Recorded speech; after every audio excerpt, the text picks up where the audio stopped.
Hello mga ka-OER. May nagtanong sa akin, nag-PM sa akin, sir, ano bang pinagkaiba ng profile at saka page? Okay. So, based sa experience ko, ang pinagkaiba ng dalawa ay, of course, malaki. Kasi, ang personal account mo, yun na yung mga post mo, no, about sa event ng buhay mo. Okay? Usually dapat ganun, okay? And then yung page naman ay dapat yun yung mo, align naman dapat doon sa hobbies mo or interest mo. Okay?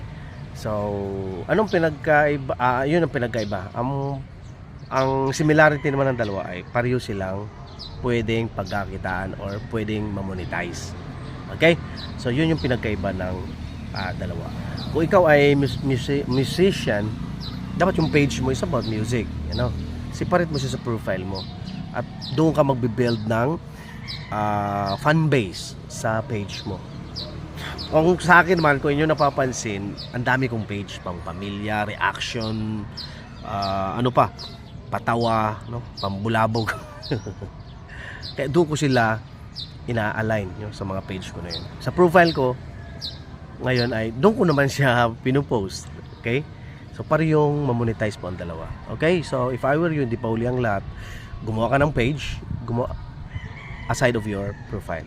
Okay? Parehong kikita, parehong mamonetize yun. Okay? Sana nasagot ang tanong mo.